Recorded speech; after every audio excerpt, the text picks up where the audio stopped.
What the hell do I know? I'm just JB, middle-aged dad with ADD. Candid combos, jokes so lame, jabronis pulling a poker face. Just a couple of dudes with ADD. What the hell do I know? With JB. Yes, another episode of What the Hell Do I Know with JB. And I'm so excited for it. By the way, if you're following along, I really appreciate all your subscriptions. I mean, I can't believe it. The other day I was looking at 16,000 subscribers. I think we had several thousand downloads on audio. It's always crazy to me that anybody listens to this. I was at a concert the other day, and a young kid came up to me and was like, "Hey man, I've been listening to your podcast and it's so good." And then, like 10 minutes later, he was passed out in the corner drunk. And I thought, yeah, that's $10 podcast. I mean, maybe I'll get him to execute it later, listen on, but honestly, no shame in any of that stuff. I was young too. So hopefully you're listening along and you're applying some of the things we talk about, cause we really appreciate it. But today I'm super excited cause I have the one, the only Tom Venables here today with me. I'm so excited about it. Tommy. Hey.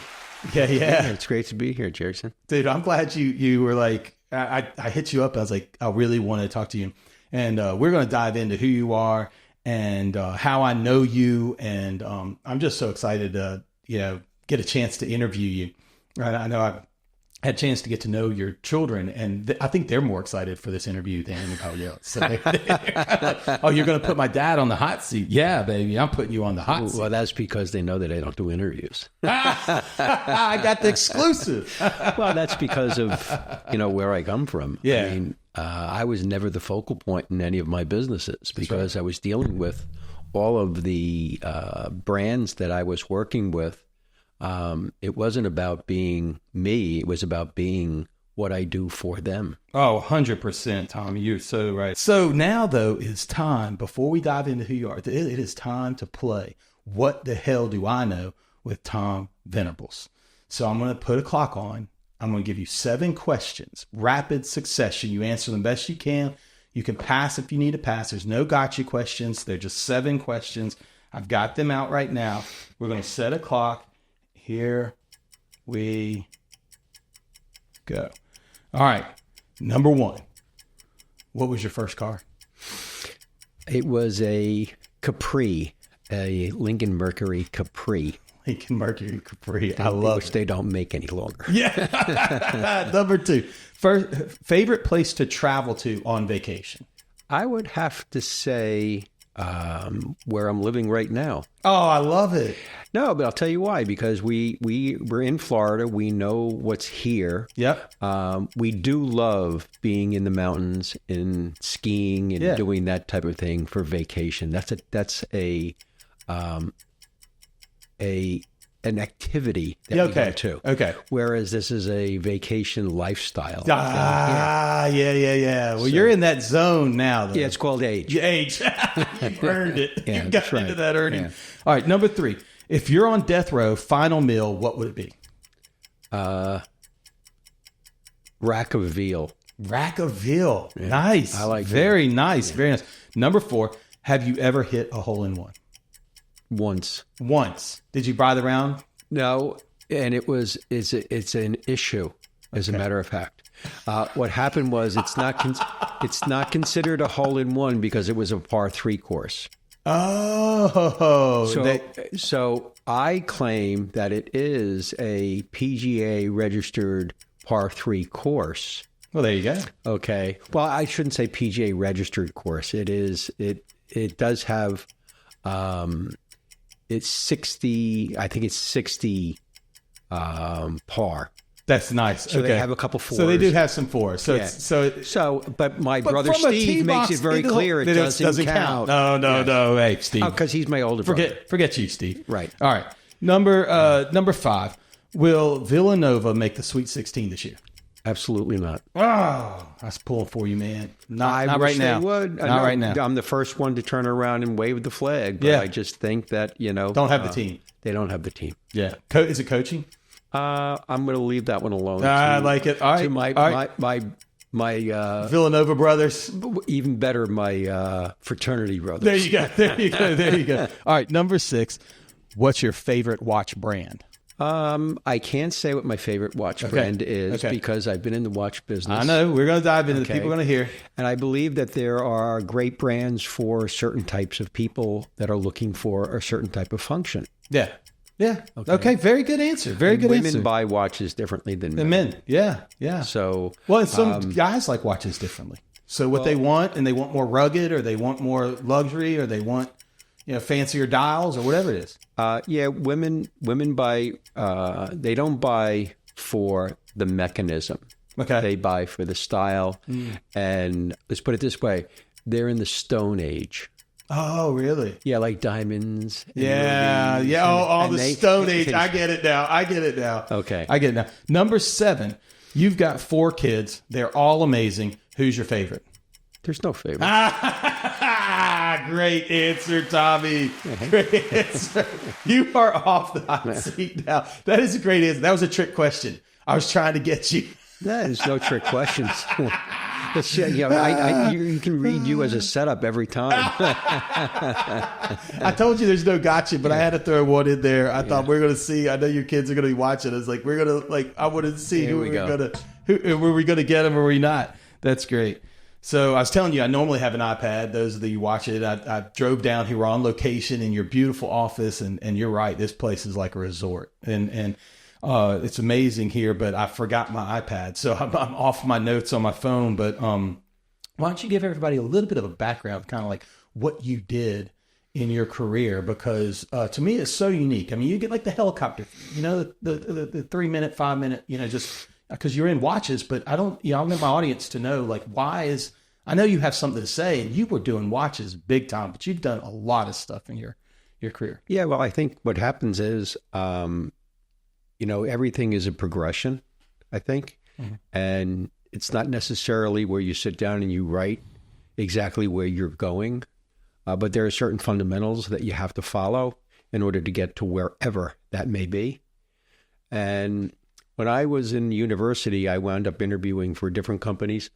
I left school with a degree in marketing and a focus on finance as well, which led me into a company called Bristol Myers. And then after Bristol Myers, I went into business for myself, right? Working out of Florida and working mainly in the Caribbean in the duty-free business. Oh, wow. And then one thing led to another because I was working and I met Aldo Gucci. Right, right. Those of you that listen in Gucci. Yeah. So what happened was we became friendly, and he had an interest, as did I, in watches, that he wanted to have a watch brand. He had dabbled in the business a bit with some people who were making watches for him, but weren't creating watches in his brand as a watch brand. And that's kind of like where I wound up going into the watch business. So I put a proposal together for Dr. Gucci, and we went from there. Did he go by Dr. Gucci? He was given a doctorate I love this. From the university out of how they don't have a shirt that says Dr. Gucci somewhere. Well, I think he was more played. It's everyone knew him as Aldo. I got you. So and what happened was one thing led to another, and we had started a business where we felt that if Gucci should be in the business and it should be a worldwide brand, it had to be made in Switzerland. Mm-hmm. So fundamentally, I went to Switzerland and I started to resource suppliers. Right. We created a design, right, which was interesting. That I felt that we couldn't just be a watch that had Gucci on its name. It had to be developed from where the Gucci brand is known for. And one of the underlying factors in the Gucci collections, whether it be shoes or whether it be in their handbags or certain things, they used a color combination called green, red, green. Okay, it was the Gucci green, red, green. Yeah. And what we did was we built a watch, basically where it wasn't to be on the face, green, red, green, because it's ostentatious. But what we did was we built a T-bar piece. So it's a round case with a T-bar on each side, which encompassed the strap. Right. And then on the side of the case, we put enamel of green, red, green. So when you had a look to the side, you would see the green, red, green on the side, but it wasn't flashing you in the face. Okay. So with that, in order to promote it, I went to American Express and we put a deluxe solo mailer together to get our message out. That Gucci was in the watch game. And that Gucci's in the watch game. And we came out with a men's and ladies Gucci, green, red, green. Yeah. Great classic look. Right. The dial was a classic dial with Roman numerals, and you could read it, and it was there. And it was one of American Express's largest promotions ever. Very cool. And we ran a program that we couldn't meet the demand. Oh, no. Okay. It took us 4 years to catch up finally to when we did a promotion. Yep. That we were able to supply the goods. That's amazing. We just didn't have the back end manufacturing to hit. But you figured it out on the fly. Yeah, but I guess if I digress for a second and we go back to a brand like Gucci and I guess where we're going with our conversation is like what happened. Yeah. Yeah. Fundamentally, I would say that things are pretty basic. Right. If you look at strategic development within any type of product or any kind of company, okay? One, you have to have the product. Right. 2, you have to have a message that you're putting out there. Right. 3, you have to have, the right pricing structure. Right. And then you have to really understand the channel of distribution you're dealing with. Now, those are the basic 4 fundamentals. The fundamentals. That's really fundamental. That's it, right? But everyone talks about the fundamentals of business, Right, right. It's really easy, but, then you throw finance into it. And you throw, then you have a bank. And you got to execute. And then you got to get, but it's one thing to talk about what has to be done. It's whether you can do it. Right.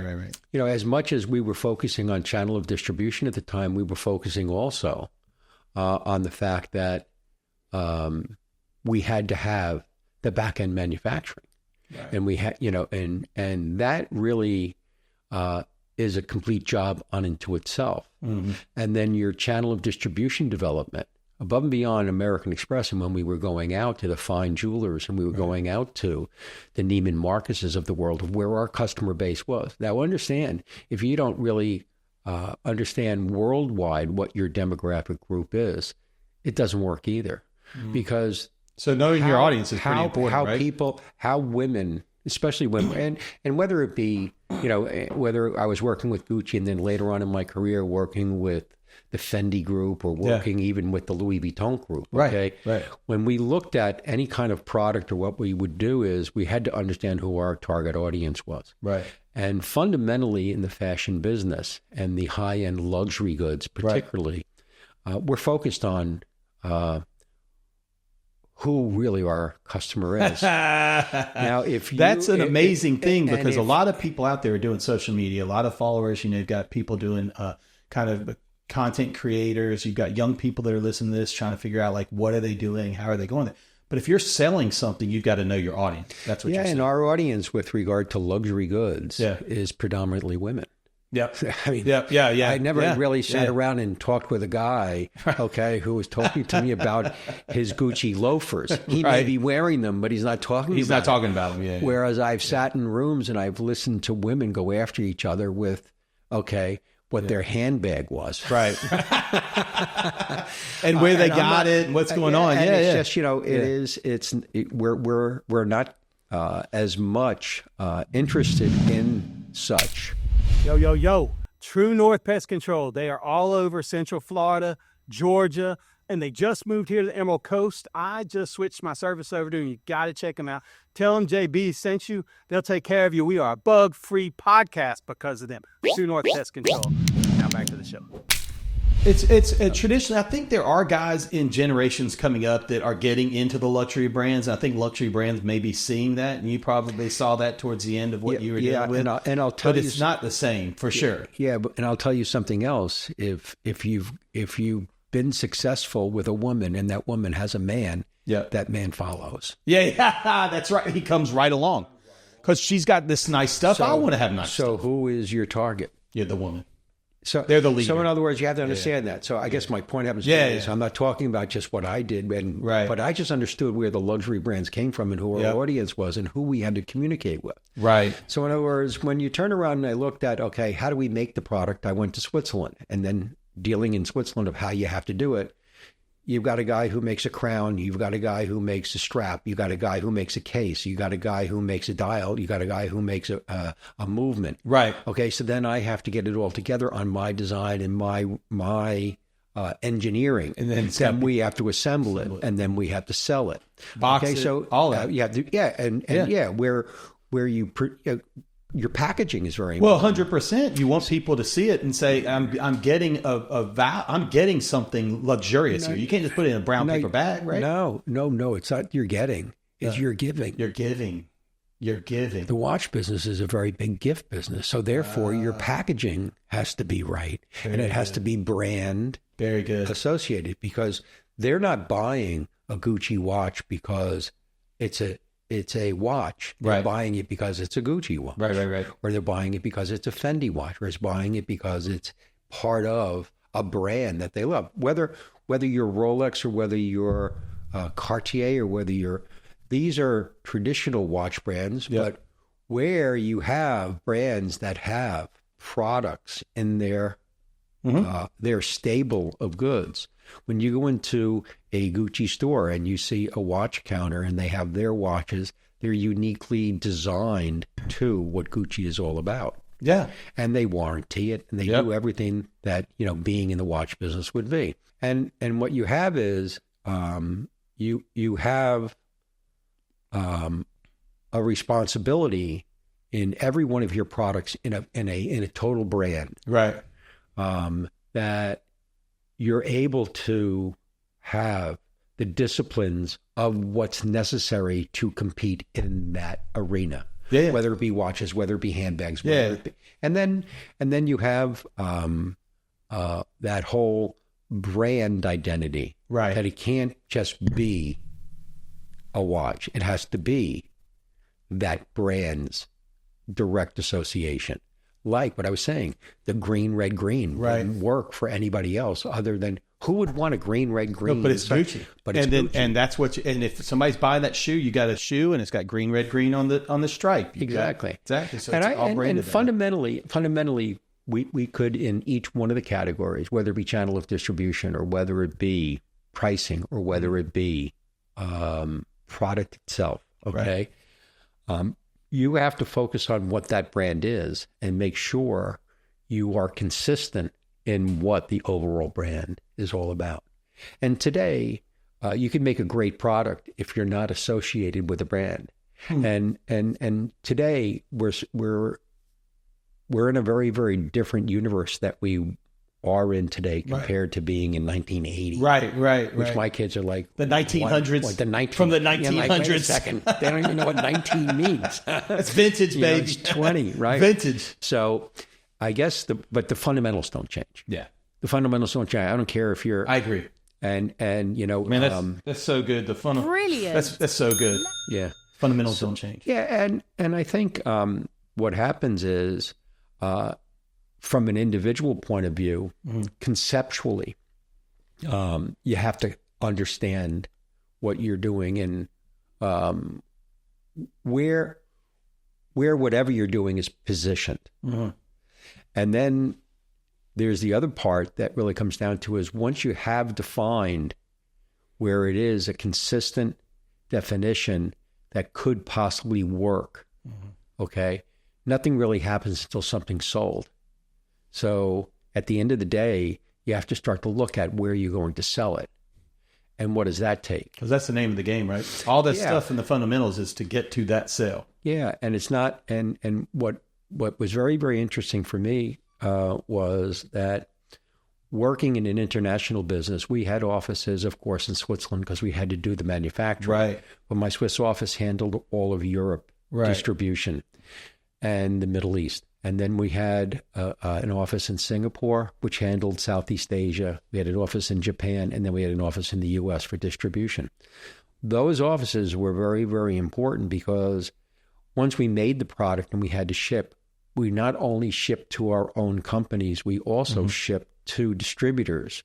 So your financial structure in your company had to be structured in a way in which it's not just, okay, working with a direct customer. You have to work through an indirect way in order to penetrate certain markets. So your channels of distribution have to understand how things work in certain countries. And then you also have to understand the channel of distribution has to match your financial criteria of how you can be profitable working on a direct and an indirect basis. Wow. So yeah, you've got the finance side of it, you know, that you have to deal with. And, you know, what I think's so important is that things work because there is an association with a brand, but there has to be the cohesiveness of that product within the rest of the brand. Right. And that's really key. Right. And it needs to, so the watch needs to fit with the shoes, fit with the belts, fit with the shirts, fit with the Exactly. jeans, and it all lines up. So whether it's in a store or on a person, it all makes sense. No, that's, and I love the subtleness, because I think you're right. Anybody could have you could have done, and sometimes I've seen some of that even in luxury brands, but yeah, I bet that product fails when they really loud with the colors, you know, like that subtleness of you designing this watch to have the color scheme, but it to be almost toned down rather than it be green, red, green on the dial, or green, red, green on the, you know, on the face of the watch or something, you know, to have it done in such a way to. Well, you're talking about style now. And, yeah. And style is very, very important. And it's important to have definition. Mm-hmm. In other words, it's not to turn around and command the design.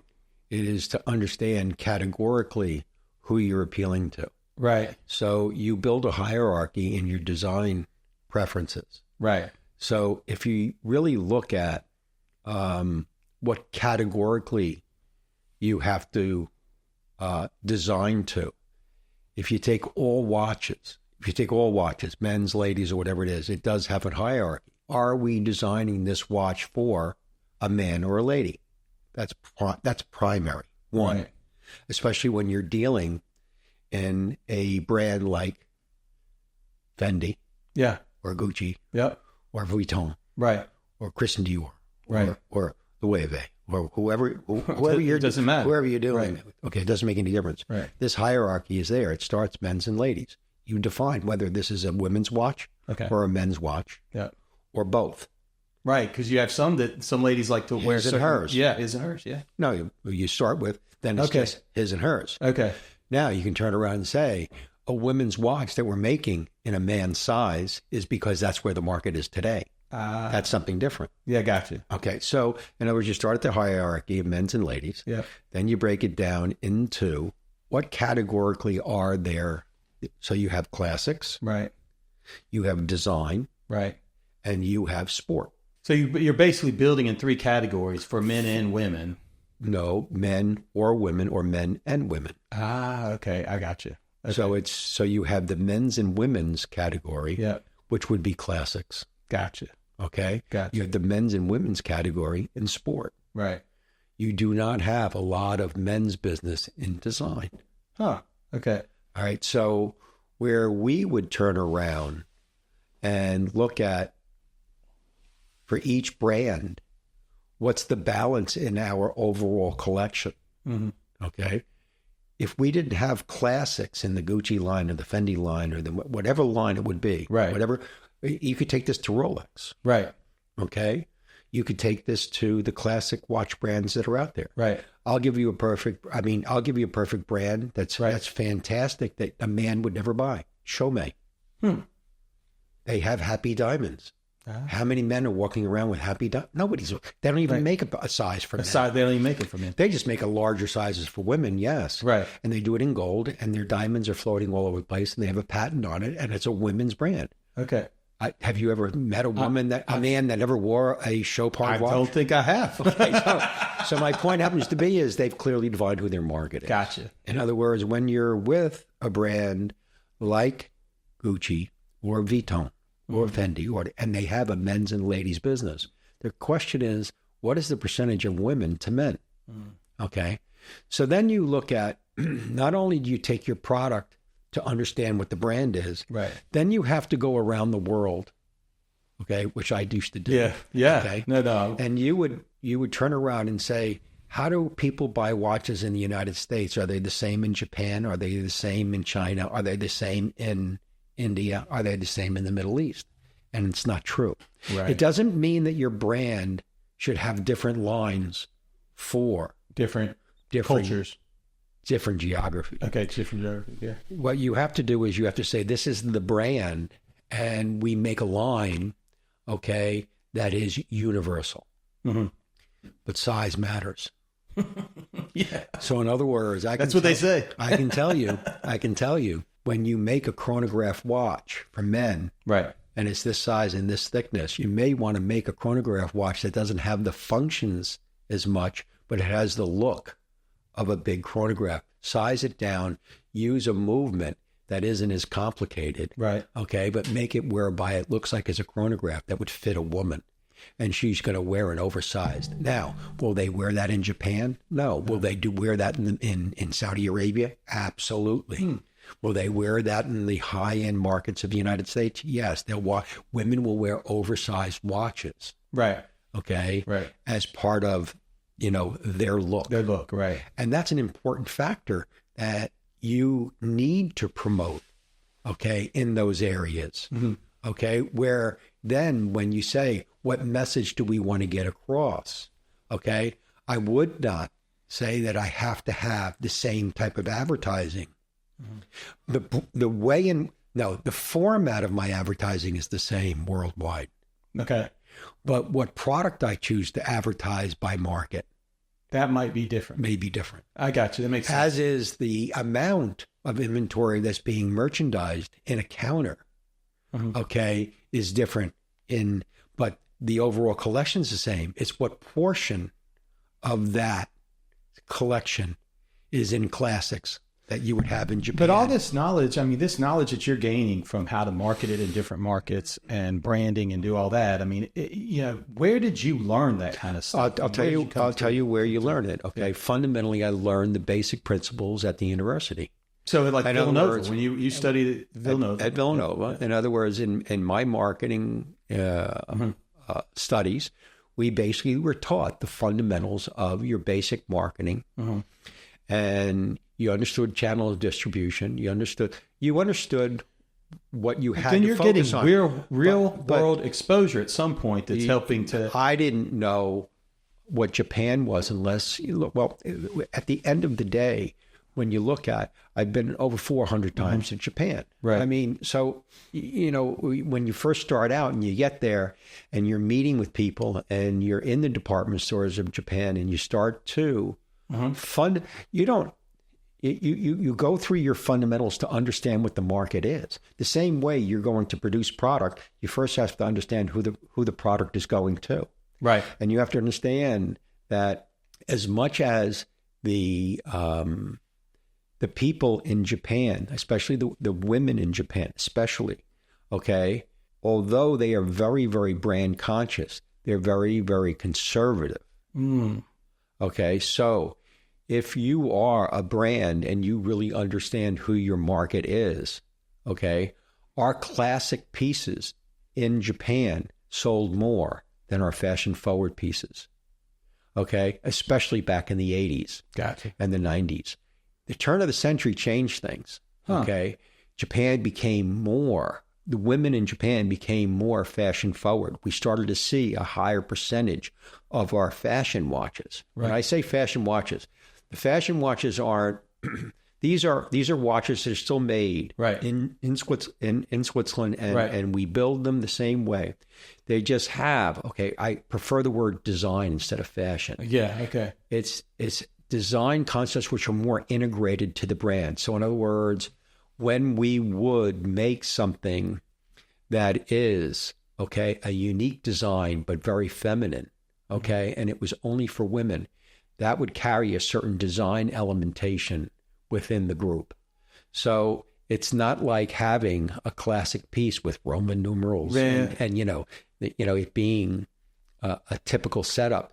We would do things that were more integrated into the brand and their design concepts, and color, okay, came into play. Gotcha. And especially when we would do, for instance, the things that would make the selection of our collection important was that we saw trends in the market that women in the United States and in Europe and in certain parts of Asia, but more like in the Middle East, they started to build. They would buy into more of the sport area, okay, and less in the classics.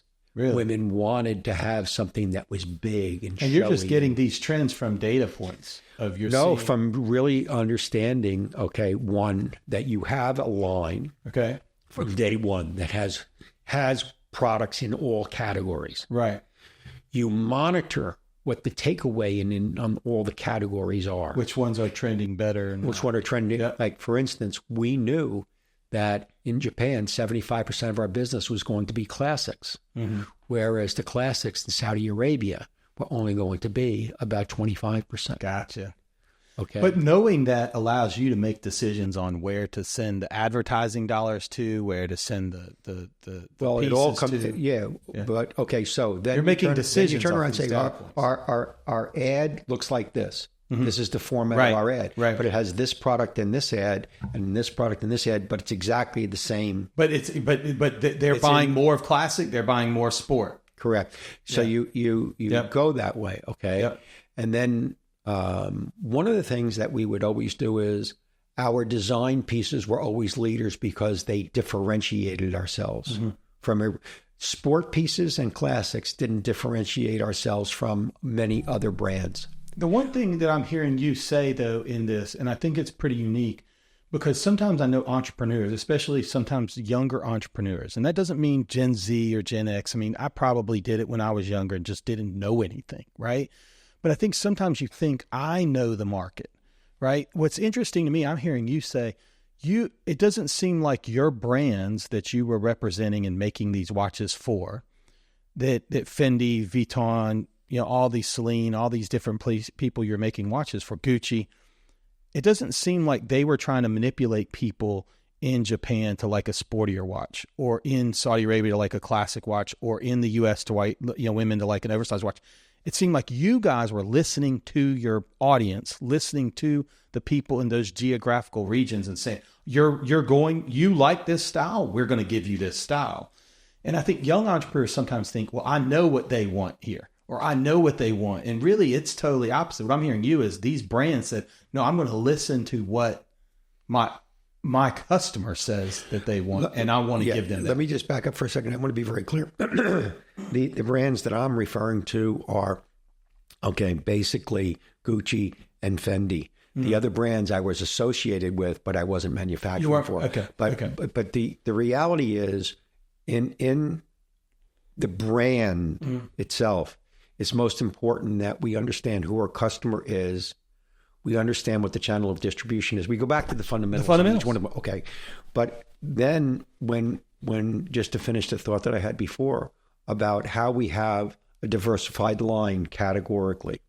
Diversified line being it is in the classics, it's in design, it's in sport. Right. That's it. And how it fits in men and lady, that's the hierarchy. Right.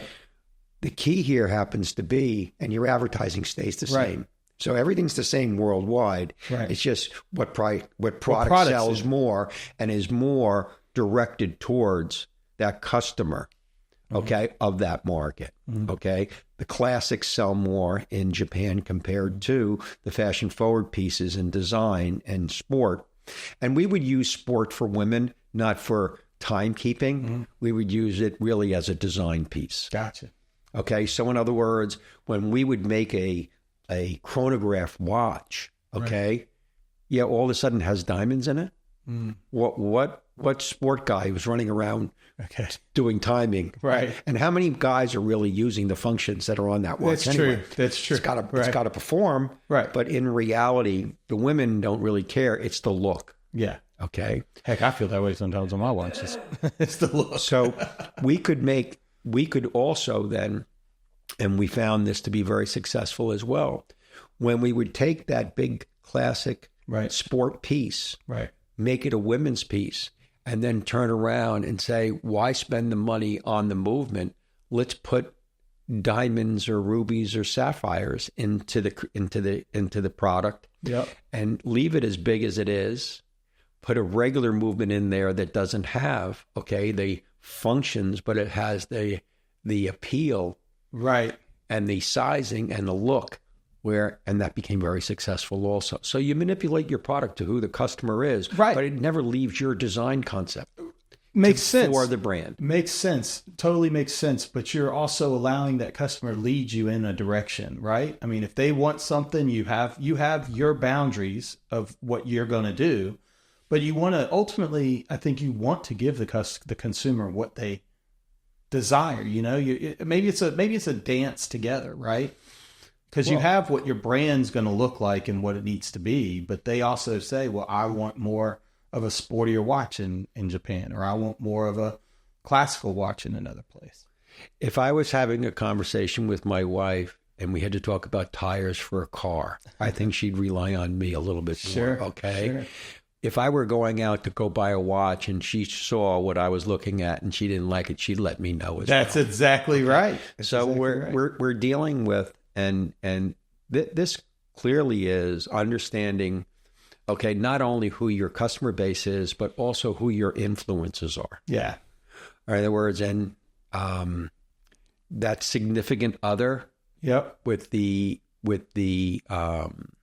focus on the female. Right. Will lead. Well, driving the other partner. Exactly. Well, I want to switch gears a little bit and then let the audience know, we've known each other for about 10 years now. And what's interesting is doing this podcast, we met and we served on board of a company, which we shall not name, but we met 10 years ago and served on this board. And I think it was so funny because, in fact, this pod, when it drops, I know there'll be people that maybe were associated with different things like that. And they're probably leaning in like, what are these guys going to say? And I hate to disappoint them, but, we're not going to say anything. However, what I think's interesting about that company was that early on in that company, we were on the board, and I believe there was some sort of legal issue that came up, and we got to see emails and text messages from the C-suite of this company because of this legal dispute that had arisen. And this was early on in the first regime of management, but I always thought it was interesting because when we saw those emails, which by the way, young people, if you're sending out text messages and emails, and these guys sent out more, I mean, they sent more texts than they did talk. And so it was just, it all comes back to haunt you in a deposition. And so at any rate, these guys sent out text messages, and I remember we were kind of sifting through them, being on the board, and they were texting about how they had to meet with Tom Venables. They said, Tommy, and they started abbreviating you to the FTV. And I always loved that because we were like, what's FTV? And we started figuring out they've got to meet with F and Tommy Venables. So I just love how you kind of had this nickname, and somebody would be offended. Some people would be offended, like, oh my God, but you took it as a badge of honor. And I always loved working with you on that board because I know you're full of integrity, and you always challenged people to be the best and challenge decisions and challenge.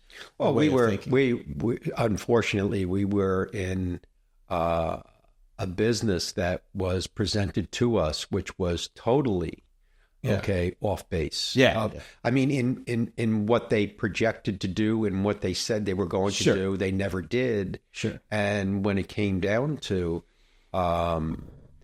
nobody ever wanted to deal with me because when I would challenge them on what it was, why aren't you doing this? You said you're going to do these things. Yeah. And then, it also became a multi-year issue. Yeah. And it wasn't only just the money that we had invested. We also had a responsibility being on the board. 100%. To make sure that everybody from the highest to the lowest. That they were actually reporting. Yeah. Okay.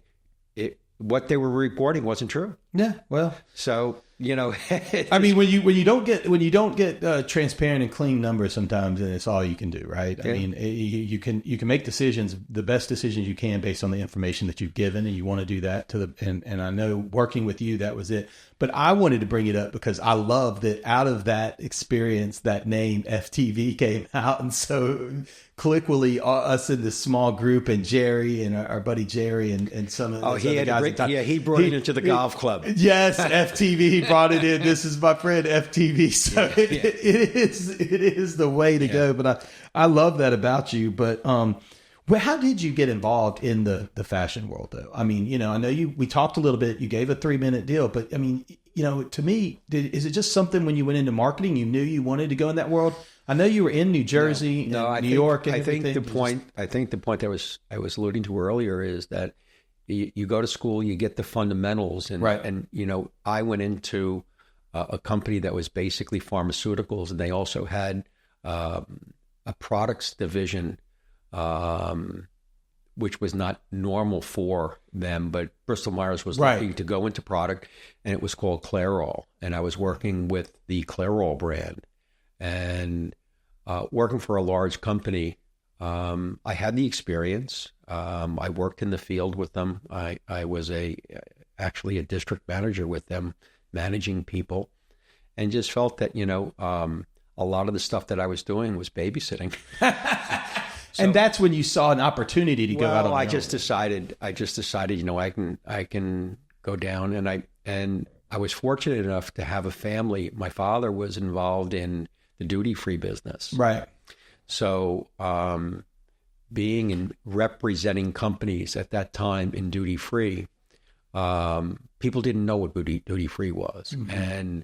And these are the cruise ships. The cruise ships. Airlines. You go in the airlines. You go into airlines. Airports. Yeah. So in other words, the goods don't enter the country, so they don't pay duties. Yep. So they're able to sell it at a discount. This is a very niche. It's a niche business. Yeah. And that was a business that a lot of companies never knew about. Right. Okay. But what was very important, and one of the key aspects of that, it opened a lot of doors for me, because I would explain to these companies that you should be in duty free. Right. And what happened was that's how I met Aldo Gucci also. Got you, right. And I found out, and I met, the guy who he was working with, making watches for him, but had no brand identity. So he kind of turned around and bought into going into the watch business. But it was the fact that I was in the business. I was doing things for Gucci already. I had made some contacts in the Caribbean for Gucci, and had to meet Aldo Gucci because this company that I was dealing with actually became their partners in 4 or 5 of the islands to build Gucci stores. Very good. Because they had the real estate. Right. So it was a real estate retail arrangement that was put together that I did the introduction to, and that's how I met Aldo. Aldo then said he would go along with me to build watches. That's amazing. And then the rest is history. Switzerland, and it was the rest, The rest is history. And then what happened was Aldo left the company under a very, very difficult time. Which you can watch on the movie, right? I mean, the Gucci movie, which I love this story because you know all these family members and you know all the parts. Maurizio and I became very close. Right. What's crazy about this is, real quick, because I want to tell my audience, Tommy, you told me you were going to go and watch this Gucci movie, and you and your family, maybe one of your daughters, your wife, you went to IMAX, and you were excited, I think, to watch this movie because you knew these people. And then I remember you told me after you watched it, you're like, it wasn't nothing like the real thing. Well, what I shouldn't say, it's nothing like. Fundamentally, it was. Okay. And they had to play the Maurizio infidelity issues, and the whole thing really became down to an assassination. Right. Know? So, I mean, it's a crazy story. Well, it's a crazy story. Yeah. First of all, everybody knows Gucci. Right. And then secondly, they got to see Aldo. The House of Gucci. And, that was the House of Gucci. And the problem that you run, fundamentally, everybody has a house. Okay. Right. So they come from somewhere. Right. So this became, how do we bring business into the family? Right. That's the fundamental issue here. Right. And then you have how Aldo and his brothers with Adolfo Gucci, who started the brand, built it, and how Aldo was a real driver of the business worldwide. Now, who was the one assassinated, though? Was it? That was Maurizio. Maurizio. So Maurizio was his nephew. His nephew of Aldo's nephew. His brother, who was a partner, passed his shares over. Okay. Maurizio got control of the company because one of Aldo's children sold her shares to Maurizio and got more than 50% of the company. Okay. So what happened was Maurizio then came after Aldo, and actually the family issues with regard to Aldo, he was thrown under the bus because he got pulled up on tax evasion charges. Oh, yeah. Well, that's good. Okay. So it was like Family Feud. Yeah. Okay. And then I worked with Aldo, and then I had, to work with Maurizio, and all of the issues with Maurizio and his relationship with his wife was, that was fairly accurate, maybe. Yeah. And when she decided to get back at him, it was the death of him. It's the story as old as time, right? But it was difficult because you were right in the mix of it, making watches. Yeah. I mean, that's insane that happens, and I mean that had to be like when it hits the news wire. You're like, I assume we're still making watches. Actually, to tell you the truth, the company was in such disarray. It was at a time whereby it wasn't a question of the brand, how great the brand was. It was the total lack of, or the dysfunction within the company. And I have to admit, to put things into perspective, when I started in business, we didn't even have fax machines. Yeah. And listen, when we turn around and we're talking about the real 1900s here. We're talking about 1980, the 80s, whereby, Microsoft was never heard of. No, there's no emails. There's no emails. There's no fax machines. You're talking. In fact, our audience wouldn't even know a fax machine. Telex. Yeah. Okay, so let's put it into perspective that when you turned around and you looked at the way in which Gucci built its business, one of the biggest problems that Aldo Gucci had was is inventory maintenance. Right. You can build product and the whole thing, and you can sell a lot of product, but all of a sudden you have 30% of your inventory at the end of a season that's left over. What are you doing with it? Right. And you got to sell through your stores, and you don't want to discount in your stores. Right. So fundamentally there were problems from a business perspective, just a pure business perspective of what do you do with merchandise that didn't sell through. Yeah. Or you have this item that's sold all the way through, you got nothing left, and then you're not selling. So then you have these other items, and all of that was before we had proper computerized inventory systems. Oh, wow. Don't forget that. Yeah. Right. Nobody puts into perspective of like where the company was going, and then all of a sudden, we you throw in some dysfunction. You got an assassination. Wait a second. Why do we have all this inventory that doesn't sell? You're not managing the business. Well, yeah. Where did we come from and where we are today? Right. He says, well, we've got inventory here that's 7 years old, 8 years old. Right. What are we doing with it? Right. Well, what are you going to destroy it? Right. That was a big issue, and Maurizio had to deal with that.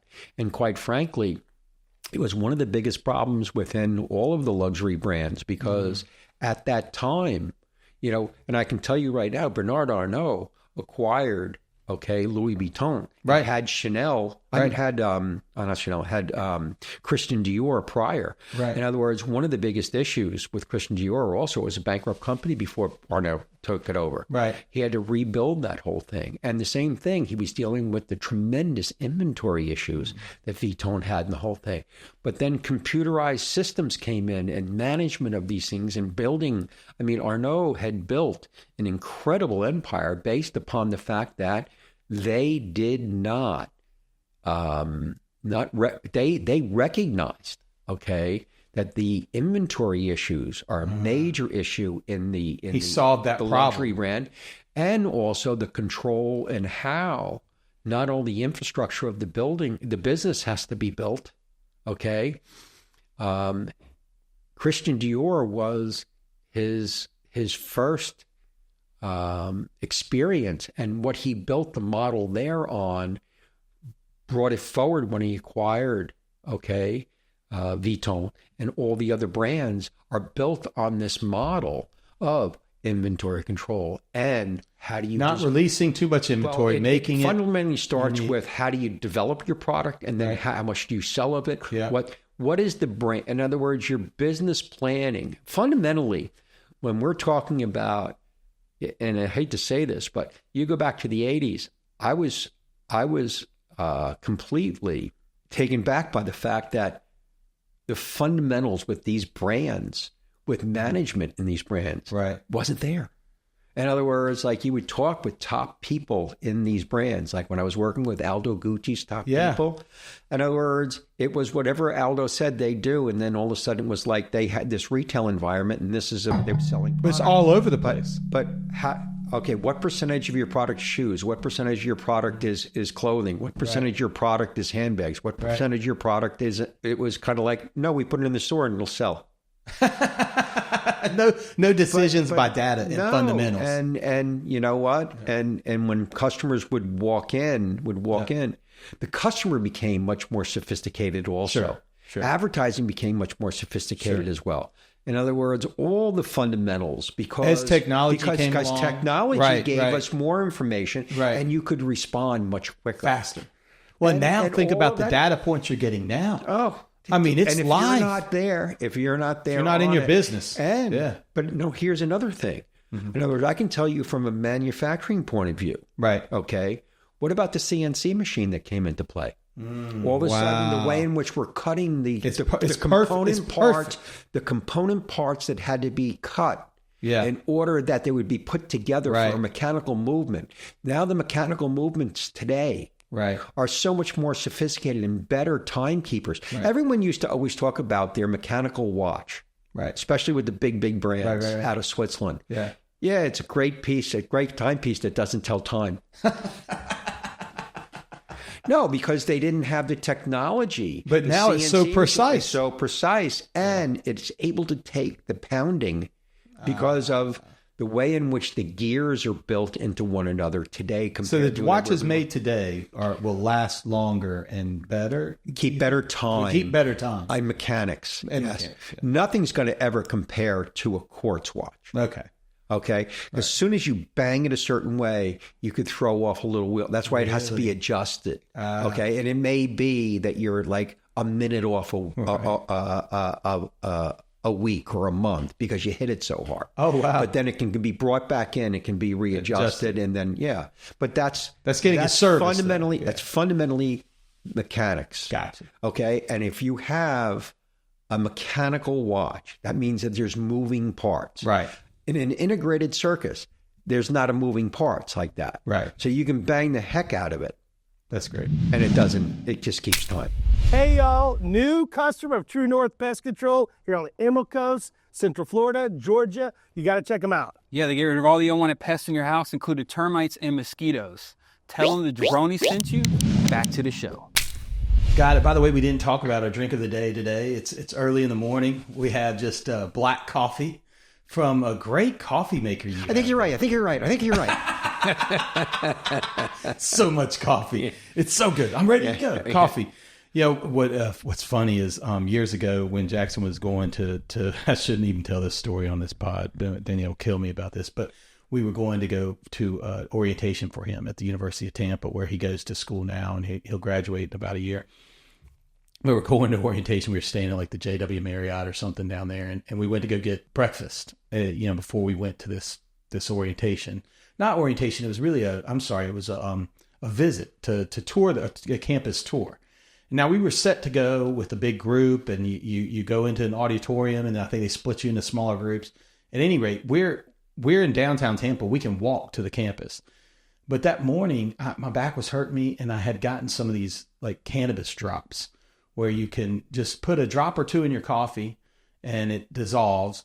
And, you're not getting high. You're just, your back. It's CBD. It's just, it had some THC in it. Oh, okay. But one drop, it's nothing crazy. Nothing crazy. But just my back was hurting. I put it in my coffee. It's kind of like microdosing, right? A couple milligrams. It's nothing crazy. So I had my coffee. What I didn't realize is this particular vial that this company had, you dump it in there, and it was like Vaseline, and my hands had touched the tip of it because it had some oil that was leaking, and it touched the tip of it, and I just didn't even think about it, and I licked my fingers. So I licked like this cannabis oil off my fingers along with the coffee I drank. I did not think about this. I'm walking to go to this college tour visit, and I don't know how many milligrams it is, but at some point in the middle of the tour, I realized that I'm now a little bit wacky now. And so we start doing this tour. Danielle looks at me. She's like, "What's wrong with you?" I was like, "I feel like somebody's about to know my secret." So you have to be careful with coffee. You don't want to go too crazy with that stuff. So yeah, I never actually used that stuff the same way. I realized not to lick my fingers. That's for sure. When you have a cannabis oil, don't lick your fingers. I'll just stay with the coffee. Just stay with the coffee. Yeah. So cheers to our drink of the day. Yeah. Excellent coffee, by the way. Absolutely excellent coffee. Tommy, one of the things I want to talk about, because I know we talked about Gucci and that group there. But and you were involved with the LVMH people as well. Sure. Tell me a little bit about that involvement. Well, what happened was Fendi, when I was with Fendi, they were a family business. Yep.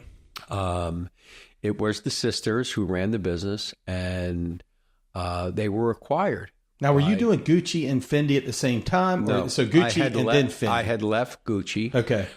With the big breakup in the family and all of the assassination and the whole thing. And what happened was, there's an old saying, nobody really cares when something's zero, but when something becomes of substance, the watch business did become, everything becomes who's entitled to what. And there was a lot of fighting in the Gucci family, and we were in the middle of it. In the watches, because they own shares of the company, they own the brand, they did the whole thing. Right. I had the opportunity because the managing director of Gucci left because of the family problems. Right. And went to Fendi. Right. And he came to me and said, "Look, wouldn't you like to own 100% of something instead of just owning a percentage?" And I said, "Yeah, I'll think about it." And very nice. I felt it was at a time whereby the Fendi group was coming on quite strong. They had a couple of very, very successful years. Dr. Diaco had been instrumental in really organizing the Gucci organization. Right. He was a brilliant guy, and he was going to Fendi, and he was doing a lot of things there. They were getting a lot of publicity, and I felt, with the networking and everything that I already had, getting from point A to point B wasn't going to be the struggle that it was. Well, because you had already put A to B together. Well, what happened was, if we go back to the fundamentals, the back-end manufacturing wasn't going to be a problem because I had all the relationships with all the suppliers. Right. The second thing is the channels of distribution.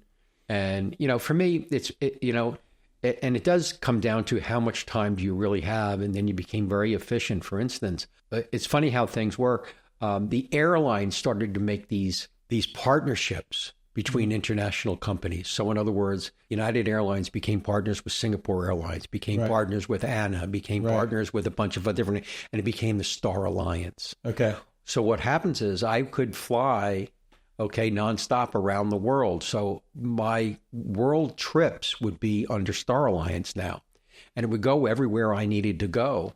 And I would buy world tickets. So I learned that whole travel way. So in other words, the efficiency that I had in travel became easier. Okay. It wasn't as arduous as it was before. Right. And getting to... You were telling me the other day how you would fly though, and you would book flights, so you would have to sleep on the planes. I would. My world trips would take anywhere between 20 and 22 days. Right. And I would sleep 5 nights on a plane to get to the next place. So I would go to Europe, and from Europe, I would go to the Middle East. From the Middle East, I'd go to Southeast Asia. From Southeast Asia, I'd come back up through North Asia and then into Japan and home. And I would hit my offices that I had there. And when I left Gucci to go to Fendi, you had to develop the line. So you have downtime in product development. Right. And you do the designs and you do all the different things with the design groups with Fendi, as I had done with Gucci. And then it takes about a good year to a year and a half to get your first product, because you have to do the product testing, you have to do the whole thing. So the downtime that I had didn't stop me from going to where I had to go to set my channels of distribution up. From when my first line came out, it was immediate. Mm-hmm. So it wasn't like I was starting over again. It was, yes, a new brand, but the fact of the matter is, before I even made a product, I was signing contracts with distributors in certain places, and I was setting up my new office in Singapore. Right. My new office in Japan was going to be set up. Right. And then my new, and I had my own offices that I was setting up in the United States. Right. Okay, because I was doing the development. I moved out of California. I moved back into the New York area because it's much more time, less restrictive. 9-hour difference to Switzerland from California, compared to just 6 from the U.S. So I wasn't up at 4 o'clock in the morning in California to do the work over in Switzerland. I could be at, because you're right. You would have to. You were getting up, and you still, even when I first met you 10 years ago, you were having calls though. In 4 in the morning, 5 in the morning, you were with Asia, or you were on different markets. Yeah. And you don't play 9 to 5. No, I never did. Well, not when you own your business though. You have to go where your business is. Yeah, and that's where the efficiency in doing the world travel. So I would do about 9 world trips a year, and then if I had to go to Canada or if I had to go to South America, I'd just do it when I was in the U.S. And then we would have the Basel Watch Fair that I'd have to be at, which would be the only other trip I would take to Europe, where I would be in Europe and come back, because that fair was 9 to 11 days. Right. And, we'd set a booth up that had to be built for, in 2 months before we got there, it had to be built, it was upstairs, downstairs. It's the whole thing. It's the Basel Watch Fair. But those are the things that you do. But being that I was redoing it with a new brand, I had all the experience of what I had done before. I mean, it wasn't like I had to I didn't have to figure it out. Right. I knew exactly what to do. And the development time that you need to make a watch, gave me the time to organize everything even better. It was not an evolution. It was a revolution for me, because basically I had already evolved to a certain point. But how could I get even more efficient? Oh, yeah. And also this was at a time that we were living where computerization in the watch business manufacturing was really in the 80s monumental. In other words, it became it was like all of the computers that are being built that we know today. Here's this little box. Right. I used to have a room this size. They would have all your, and they'd air condition it. With the air conditioning. That's right. The whole thing. That's right. I have it right here, right now. And I don't have to worry about the air conditioning. I can be on a plane and do it. And now, think about it this way. Not only am I waiting I used to get into a hotel and I would have 40 faxes. Wow. Of just giving me updates about what was going on. Where you were at. Yeah. So I had my assistant, my administrative assistant, she spent all of her time getting my emails and faxes in to be able to sift through them to get them to me on every night I was checking into a hotel. Wow. We didn't have the computers on the plane. So you'd check in a hotel and you would get whatever faxes or emails that you say, "What do you have any messages for me?" And you would have them. And until I got to a hotel, I couldn't communicate with anyone. And you wouldn't know unless you wanted to call them on the phone. When did that And then change? when your phone call was $80 a time, it was crazy. When did that change for you? It was in the 90s. 90s. Yeah, Microsoft came out. Right, and, right. But that changed so much efficiency, right? But that's personal computing. Think about the change. I was in McCormick Dodge software for accounting when we first started with the first computers, okay? We're talking about you've got programs today. I could start a business tomorrow, okay? Yeah. Call someone to come in and put a mainframe in my office 100%. that can sit next to my desk. 100%. And we could run the business. 100%. It didn't take a room with air conditioning in the whole you're thing. right. So, and also data storage and all the different types of things and communication. You can get data storage now. You can get several terabytes at home if you want. Yeah, and so it was a different world then. And today, businesses fundamentally still have to deal with what we talked about before. Yes. There's no doubt about it. If you don't do that, the same. it's just how you're going to. Well, do you find when you're talking with maybe other entrepreneurs and you've been around for such a long time and like I said, you've worked with incredible brands and great managers, but do you find that the good managers, the difference between good managers and bad managers? I mean, sometimes I find it's the ones that do all the hard things are the good managers. The ones that, the bad managers, they want to do all the sexy things. They want to be the ones in the spotlight, or they want to be the ones that say, "Hey, I take credit for this or that or whatever." But like it's doing the things that nobody else wants to do, like doing the hard things every day. Making sure that your systems are in place and looking at the data and sifting through it and putting it together and following up. I mean, do you find that's what separates, or what would you say separates the good guy, the good operators from the bad operators? The good operators all know the fundamentals. In other words, they understand the fundamentals, and the fundamentals change. The fundamentals by nature, okay, change the way in which they're communicated. Mm-hmm. That's it. Mm-hmm. In other words, but the fundamentals don't change. Mm-hmm. In other words, the way in which they interact change. In other words, the way in which the computers work, how you communications today. Yeah. In other words, not only to the consumer, but within your organization changes. Okay. If you don't stay in front of it and evolve with it, okay, how you deliver. I mean, just look at how UPS was, it was the post office or UPS. Well, now there's FedEx and there's this and there's that. Right. There's 10 different ways to go. There are independent people who are delivering packages today, because you have supermarkets that are delivering home groceries to you to get your business. In other words, the way in which we're living today, not only from a basic household, a business, okay, fundamentals don't change. Your product's your product. Your channels of distribution. Your channels great of product, great my distribution. My point is the systems that you have within your retail store, right? Okay, and your customer base. Think about how they're capturing information on the customer base.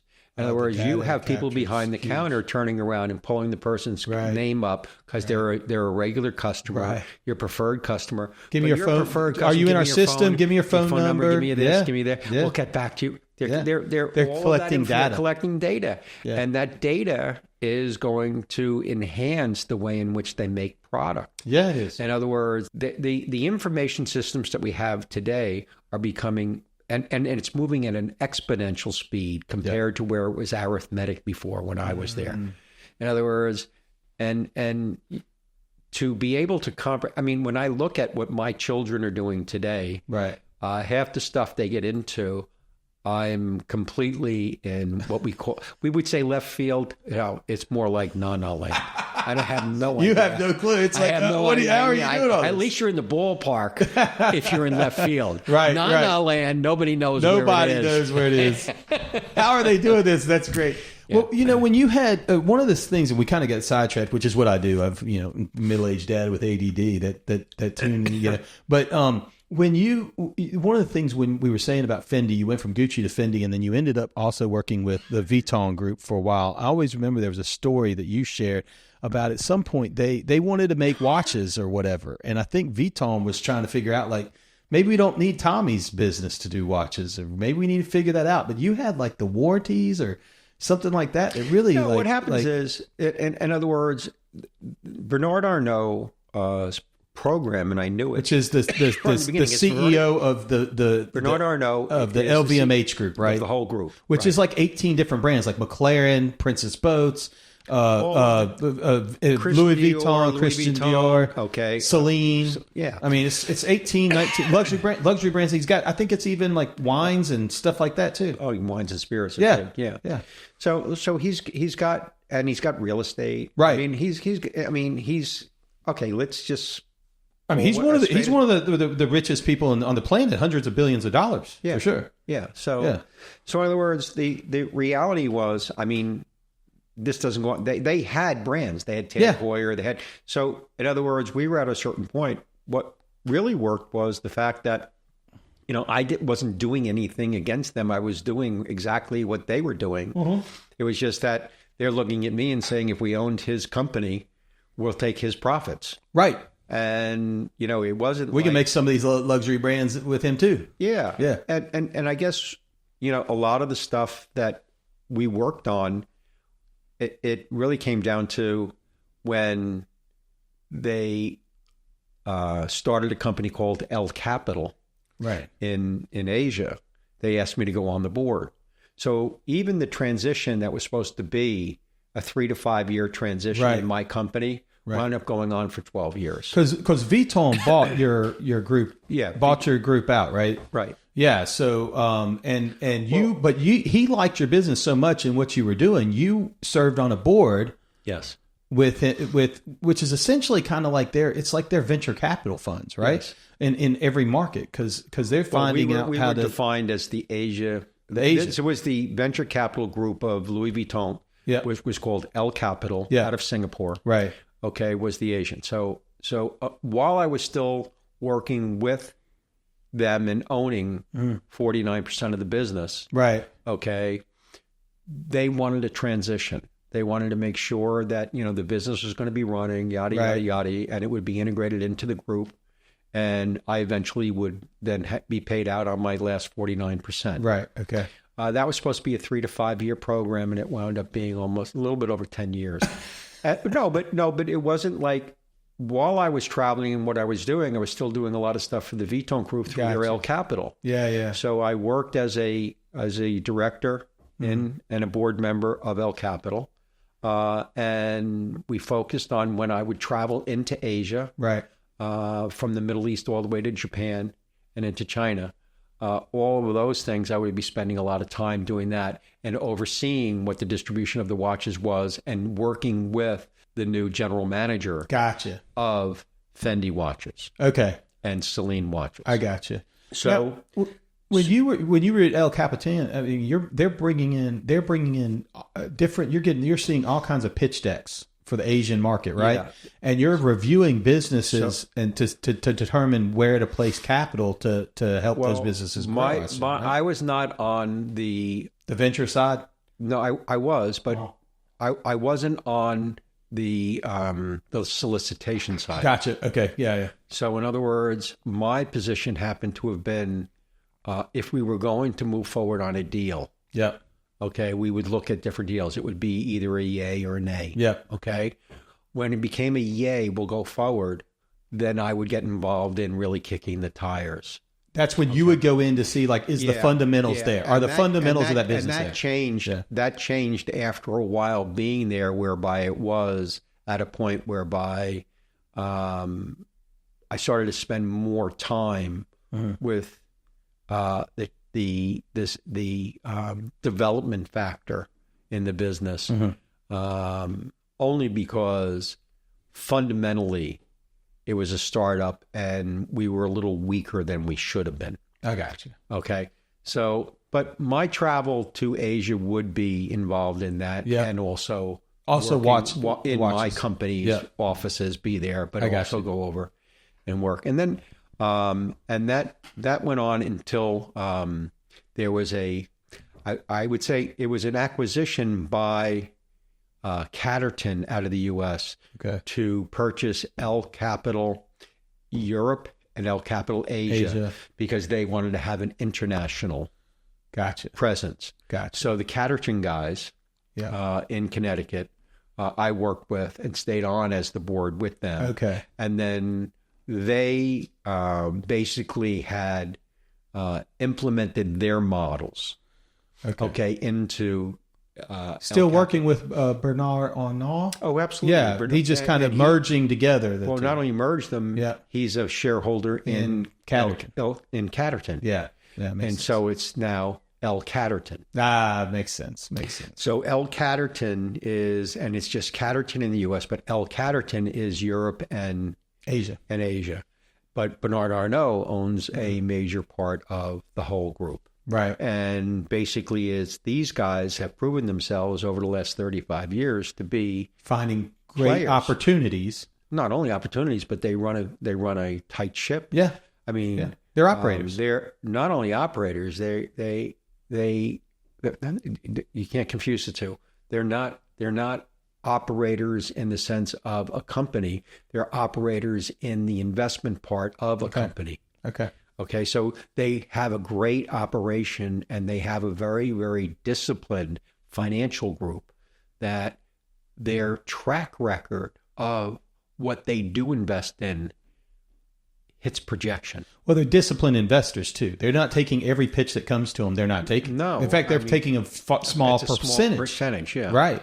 Yeah, and which I think is important. I mean, if you are out there doing investments, you've got to be a disciplined investor. You can get some sexy things that can come to you, but the fundamentals in that business have to be there.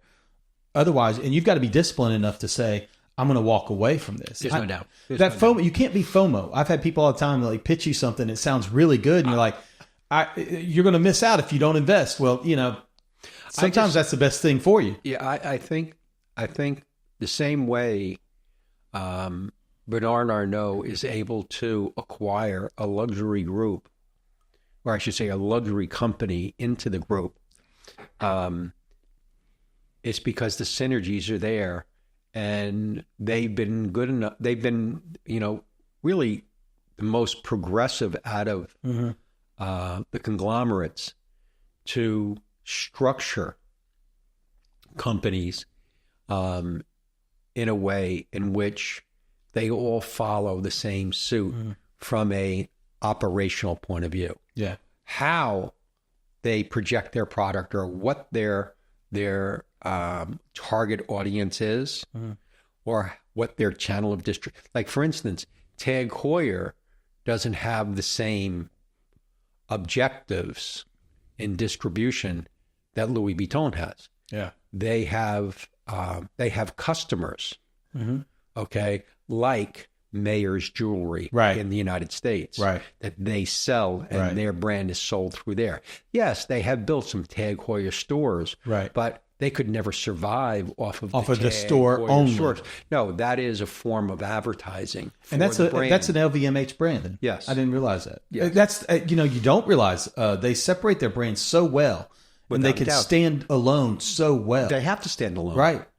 Okay, if you take Bulgari, their jewelry, and that's another LVMH. Yes. Okay. If you take Vuitton, they stand alone. Fendi stands alone. Yeah. I mean, you don't see a Fendi product that looks like a Vuitton product. No, you're correct. There's no cannibalization. Right. And basically, if you can't define who you are and what you do, sure, okay, then you're not a viable brand. and what are some of the luxury brands you've seen die over the years that just aren't around anymore? Well, I think they change. What happens is this: if you go back to there are brands now. How you differentiate luxury to its price point and quality of product? Yeah, its origin of manufacturing. It's all of the things that your clientele prefer. Right. For instance, Calvin Klein could have been a luxury brand, but they are not. They are just a distribution brand. Gotcha. Okay. Are they a Kmart brand? No, they are a department store brand. Okay. Okay. So there's a differentiation and hierarchy, and it's usually based upon product mix. Okay. To price point. Yep. Well, it's all of channel of distribution, price. It all goes back to the fundamentals of it. Okay. And target audience and what that target audience propensity to spend would be. And, I think today what's happened is unless you're able to be very, very exclusive, okay, you're in a position where Macy's, let's look at just Macy's today. Macy's is having a very, very difficult time today. Sure it is. Okay, because there's alternatives to the Macy's price points in other words, what product differentiation do you have? Because it says Calvin Klein, which is making the same type of product that I can buy at Target. Right. Okay. Right. And I have it. Well, you can go online now. I have it on the Lee brand. Right. In Target. Right. Okay. And it's a great pair of jeans. Right. When you're selling it in Calvin Klein, it's 2 to 3 times the price. What for? What? I don't need Calvin Klein. Why are you luxury now? What makes the differentiator? Okay. So you have. Why should I spend 3x? Calvin Klein's not luxury. Right. Why should I spend 3x? Yeah. When it's the same product. And you're finding that also there are brands that are coming into play. Okay.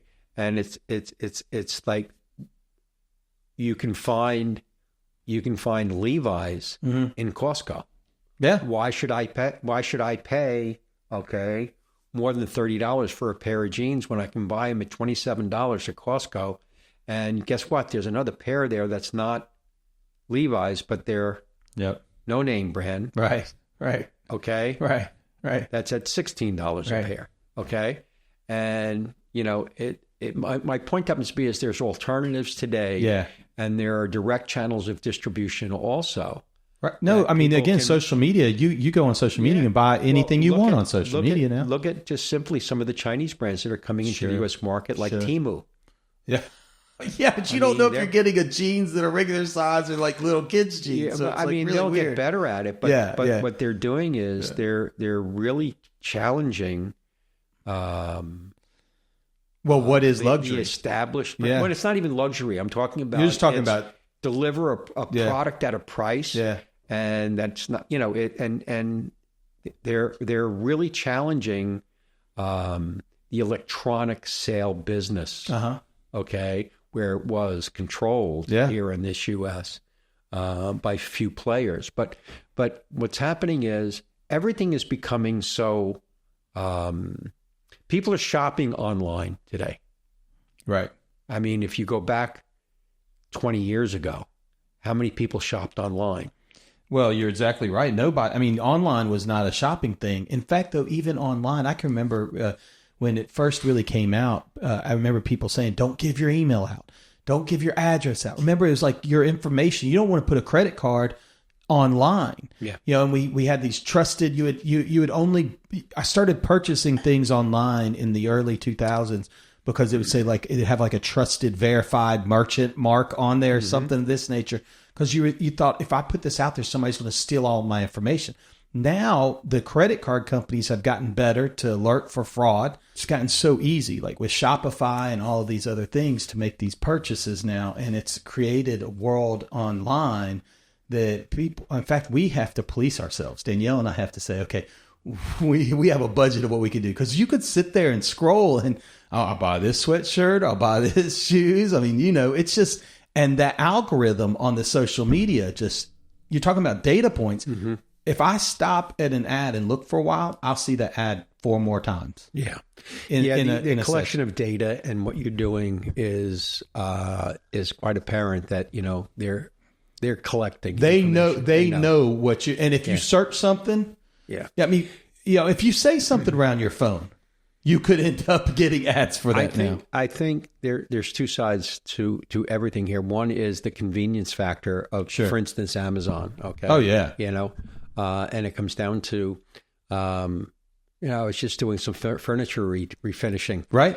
Okay. Yes. Yeah. And, beautiful teak table, by the way. Absolutely. And I was, it's just a little project that I want to get involved in. And it turned out that, I was running out of supplies because I had bought this furniture. I actually was at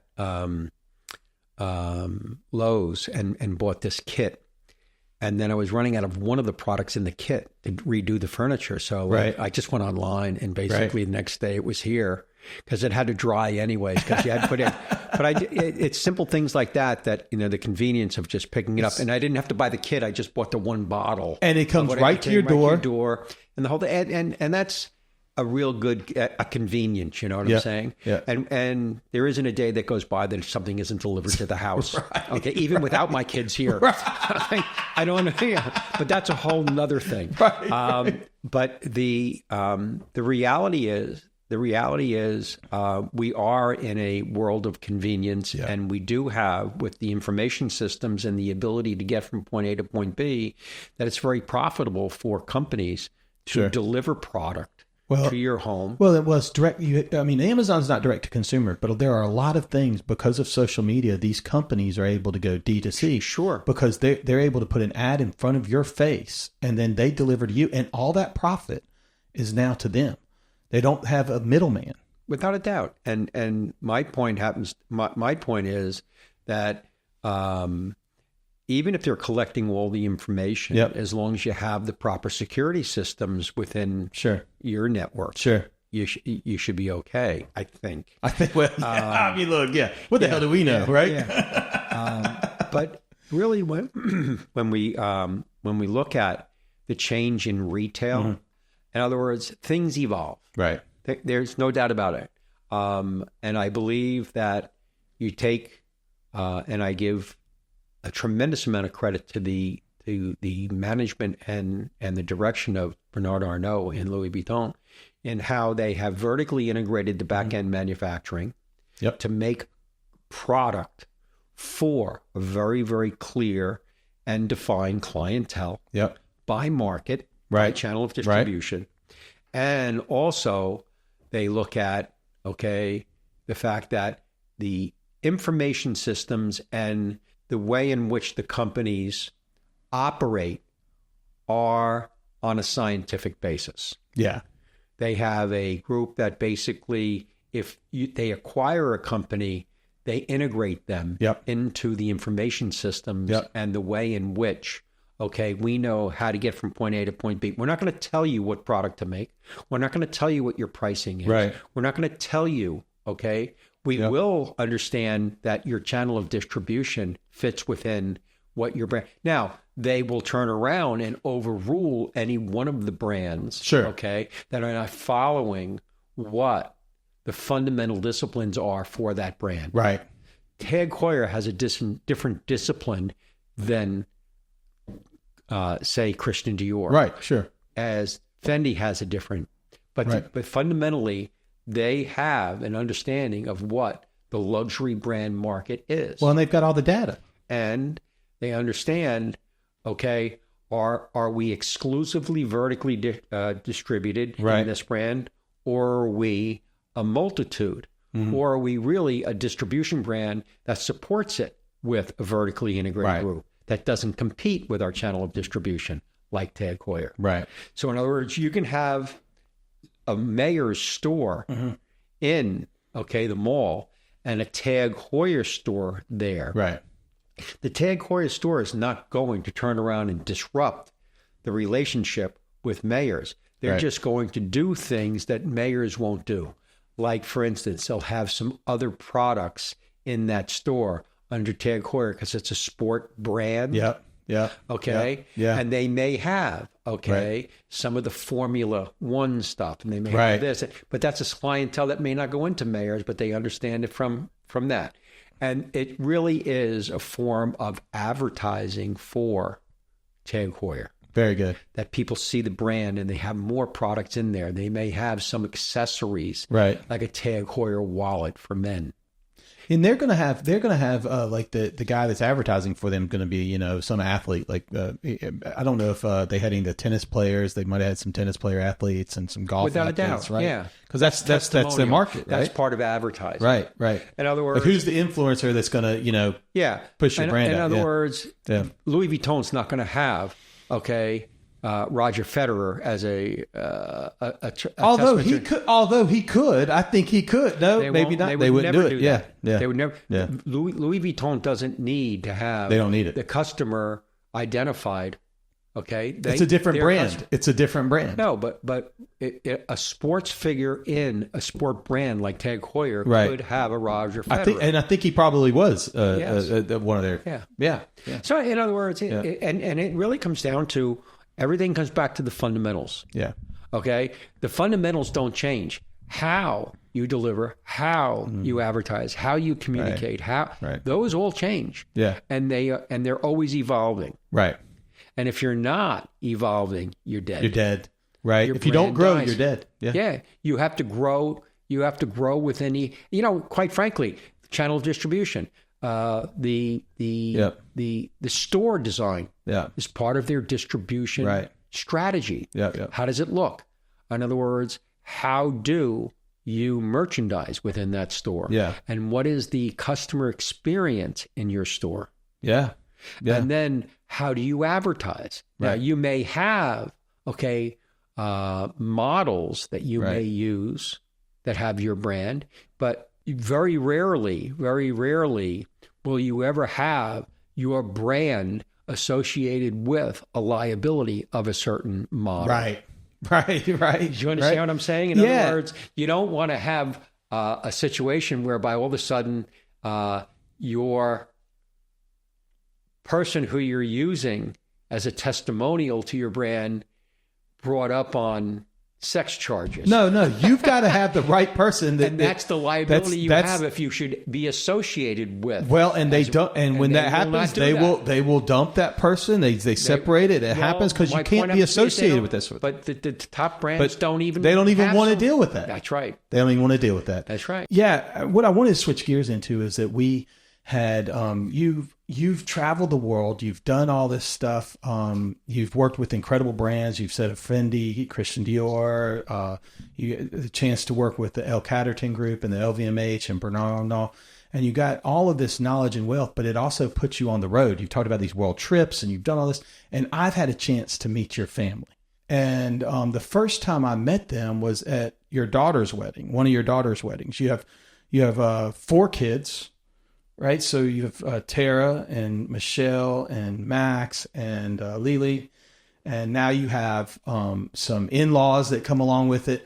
But I've had a chance to meet them all. I mean, Zach and Steve and Alyssa, their spouses. And what's so unique is how accepting, like when I met your kids for the first time, I mean, they, I can remember like Max, for instance, turn around, oh, you're Jason. And I hadn't met him. And same with Lily. I mean, when I met Lily and Zach, they kind of were like at the wedding, and and they're kind of she's dressed up, and she's in her wedding dress, look beautiful, and he's in this beautiful tux, and he's just, oh, you're Jason, and they're like, you're Jason, and they just accepted me so well, and to me it felt like, I mean, your family is so connected, and they're so loving. I mean, you can feel how well they love. But it was like when they saw me, they accepted me, and it felt as though, and this is my impression, was you're a friend of my mom and dad's, and more importantly, my dad, and you've worked alongside my dad, and he likes you, and he's invited you to this event that's important to him. And because of that, we trust our dad. Mm-hmm. Like, we trust our dad. How did you, I mean, because you've accomplished so much professionally and have risen to such huge levels, from humble beginnings to huge levels, and all of that hard work, dedication, discipline, fundamentals, all the things we've been talking about for the last hour or so. But what I want to talk about is, how do you do both? Because not only have you all this success, but you've been married for how many years have you been married now? Oh, 36. 36 years. Going on 37. Yeah. Almost 37 years. Mm. You've got 4 kids. You have now grandkids. You've thrown these great weddings, but you have your kids picked incredible spouses. I mean, your kids are great, and I love them too. But seeing their spouses, they're incredible people that they picked to be with. And again, you have this loving family. They're very connected. I mean, your children showed up last night or a couple nights ago, and we had dinner with them, and it was just so great. How did you get to where you were so successful on that side, and yet you were successful? First of all, we probably need to give your wife Luann a big shout out too, right? Well, it's all about her. I mean, It really comes down to. I mean, we fundamentally have a very good relationship, but more importantly, she was able to deal with, me being out of the country and running the household, being out of the country for 180 to 200 days a year. Yeah. And then coming back home. And we had fundamentally raised our kids with basics that both Luann and I live by. Mm-hmm. And that they kind of inherited not only from me, but from us, and particularly the amount of time that she spent in raising them. Mm-hmm. And we raised a very, very disciplined household. But was filled with love. You're connected. You're together. Yeah, I mean, there was a lot of intentionality. I feel like to make sure when you were there, you were involved. Well, I think what happens is Luann and I both were very honest and open about what our relationship was within our own families, and didn't sugarcoat the negativity that we had experienced in our lives, that we didn't want to have that in ours. Right. And it was on both sides. It wasn't just my family. Sure. It was on her family. I mean, no family is always 100%. No. And over the years, we were open and realized that, well, we're just not going to change this. This is who this person is. And I've always said to her, I said, I had nothing to do with who my brothers and sister were. Yeah. That was my parents doing. Sure. We have everything to do with what our children are. Mm-hmm. And that's the difference. In other words, and you didn't choose to have your brother. No. Which I love my brother. And she loves her brother, and she loves her family. Right. The fact of the matter is, everybody is different. But our kids are a legacy to the world, right? I mean, that's you're leaving. They're the best things to me. It's the best thing that I have to offer the world. Each one of your children are different. Yeah. 100%. Okay. So it's never a cookie cutter type of situation. We made this and this, this and this and this. Right. It really comes down to, fundamentally, they are all raised in the same household, but they're all different. Yeah. Okay. Yeah. But you really have to insist as a parent that there are certain rules and regulations that you will abide by. Yeah. And, if you don't, okay, that basically becomes where you as a parent have to step in. Yeah. And really it comes down to is nobody turns around and says, this one's smarter or this one's, better looking or this one's this or this one. You don't do that. You say, look, this is the way you were raised. And if you have a difference in where you are today, why don't you, as an adult, talk to me about it? Yeah. You're not going to be... You're not teaching them lessons. No. Okay. Well, at this point in time where they 30s, are now, right? Yeah. No. I mean, yeah. we have a text thread with some of different kids, and especially when our ones in college. So Jackson, I think it's called like the advice hotline. So when he texts us, it's like to mom and dad and him, because that's what I am, right? I'm not disciplined. I mean, he's 21 now. If you didn't do it, if I didn't do it already, it's over. If you didn't do it by the time they were 12, you have a problem. Right. So now I'm just trying to say, hey, what advice can I give you? Yeah. Right. What you got a problem? Bring it to me, and or don't. It's your choice. Yeah. But if you want to, and it also comes down to there was a way in which we raised our kids whereby. There was their understanding that there would be consequence. Yeah. But it was never really enacted because they did. They just obey. They did. They did. And the idea that your father's coming home, In other words, the fact that I was away, we used it to our advantage that, you know what, things can be a little bit slack because Dad's not here. And when he comes, you better get it squared away. So I was always looked at like the big disciplinarian. He's great. Not going to accept That's this. great. I always became the bad guy. That's great. Which But worked. when you were in town, I know Luann has said this to us, that she was really intentional when you were in town for that was family time when you were there, Absolutely. right? I mean, you were intentional when you were in town to say time was important with my kids. And the thing about it is you see this now. So now all this years later, all that work you put in, I guess my point being is you can have both, right? You can be successful business-wise and you can be successful in family, but you've got to be intentional. But you have to be successful in your primary relationship. Well, that makes sense. Yeah. That's got to be In other words, number it all one. goes back to that. Yeah. But you're right. We were talking about the idea, though, that your primary relationship has to be right and it has to flow down from that. And that's so important. If you're gonna get your kids right, you've got to get that right first. Sure. Well, when they're gone too, you want to be left with somebody that you like, right? I mean, you want to actually enjoy that person. And you and your wife, you guys get along really well, and that's so great. Yeah, and you know, it's not like that we're not the same, but what happens is we respect one another for who we are. Right. I'm not trying to make her what I want her to be. She naturally is who she is, and there's a fit in who I am naturally. Right. And we enjoy each other's company. Right. And one of the other big points I think happens to be is I didn't marry young. I didn't marry at 18 years old, you know. Mm-hmm. I was going to be 33 when we were getting married. And the reality is you learn so much more, okay? And I traveled so extensively and had met so many different types of people that when I did meet Luann and we did enjoy each other's company, and she fundamentally could accept and was independent enough to be, there weren't a lot of people that would accept the fact that I was You're going to travel for 3 weeks at a time, right? In for 3 weeks, then out for 3 weeks, in for 3 weeks, out for 3 weeks. Right. There was a lot of issues with regard to, you know, I got to go now. When you would disrupt, when you come in, I'm sure whatever plan was there, it all of a sudden kind of changed a little bit, right? You know, and there's an element of trust. Yep. Okay. But then there are very, very few people that can have the ability to deal and be independent enough.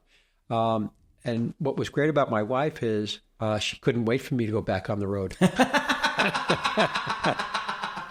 That's She so says, good. You know, I think by the third week that I would be home, she'd be like, "Are you ready to go?" That's so good.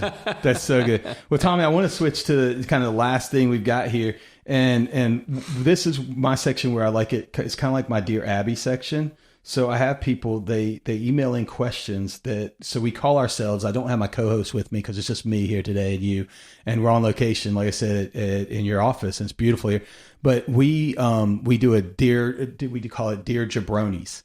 And so we have a Dear Jabroni section. And again, if you're listening to this, you can go to $10podcast@gmail.com. That's $10podcast@gmail.com. You can ask us any question you want. You can just say, you know, I've got a terrible boss, I'm dealing with this, or I've got a friend that borrowed something, he didn't give it back, whatever your question is. So I got this question sent in to us, completely anonymous. So we're not saying who it is and what's going on. Again, it's $10podcast@gmail.com. So $10podcast@gmail.com. This is the question. Tommy and I will try to answer it for you, and we'll see if we can't give you some insight into how this particular question. This person said, I'm 22, just graduated college, and got my first real job. Should I get a credit card?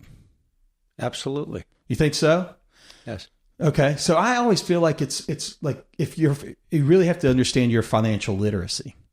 You know, sometimes I think if you understand financial literacy and you can be disciplined, I'd say maybe you could get a credit card, because you do need established credit, right? And some of these credit cards, you can track your spending better on it. And if you say, I'm going to have a credit card and I'm going to use this to pay, you know, my groceries and my gas. I mean, you can kind of track it, but some people can get crazy. Let's clarify credit card. Yeah. Credit card is a 30-day card. Yes. This is what credit. They give you credit because you're going to go and you're going to be able to use it as a way to track your expenses. Exactly what you just said. Right. Secondly, if you don't pay it off in full every 30 days, get rid of the card. Get rid of it. Yeah. Get rid of the card. In other words, if you don't have the financial discipline to say that I'm going to, because it can be a great tool, and you're establishing credit and you're doing all these things. But guess what? You will establish the best credit by whatever you spend. You pay off 30 days. When you get your bill. But again, it's a great way to track, right? And you get points. There's some things that you can get. It's perfect. Every one of the cards give you the ability to segregate you spent on meals, what you spent entertainment, on travel, what you did on entertainment. Yeah. All of the things are broken down. Right. Okay. Which really help you identify your budget, help you identify the holes that you may have. So it can be a great tool. But if you don't have that financial literacy and that discipline to do that, then I tell you, don't get a credit card. Agree. Because then you're going to just run up, you're going to run up a tab. You're going to go into debt. And you're going to go into debt. Let me explain something, okay? Yeah. You could be as high as 27.5%. Right. Okay? Right. On a yearly basis, paying You could off. be. You could be. Oh. A credit card, 100%. Most likely. Most likely. Yeah, you're exactly right. Wait until you see what it's the most expensive money you'll have if you can't do it on a 30-day Exactly right. payoff. You're exactly right. So that's our Tommy, I totally agree with you. So that is our answer to that question on should you have a credit card. Know yourself, have some self-awareness, which I think is really important in life. So you've got to know yourself to get that. So that's the Dear Jabroni. Is understanding, use the credit card to understand what you're spending. 100%. Because you know something, I know for a fact, if you're on a cash basis and you're constantly going to the cash machine, you stop going to the cash machine, you stop spending. A credit card takes that away from you. But at the end of the month, if you can't pay it all off and see exactly where you were spending, then you've lost the discipline. You're exactly right. You are exactly right, Tommy. So, hey, Tommy, it's been great talking with you. I've really enjoyed getting this chance to see. I think our audience, I mean, you got a master class in kind of like luxury brands and operations of it and the fundamentals. And I think it's so important because like Tommy, and so this is a section I like to say, listen up, kids. I mean, like Tommy, you can have it all. You can have it all. You can be successful in business and have a great family, but it takes intentionality. So listen up, kids. It takes intentionality. Doing all the little things, but on both sides of the coin, doing them in business and doing it personally. It takes hard work and a lot of discipline and again, intentionality. So you can have it both. And if you do those things, you can have it both or don't, right? What the hell do I know? What the hell do I know? I'm just JB, middle-aged dad with ADD. Candid combos, jokes so lame, jabronis pulling a poker face. Just a couple of dudes with ADD. What the hell do I know? With JB.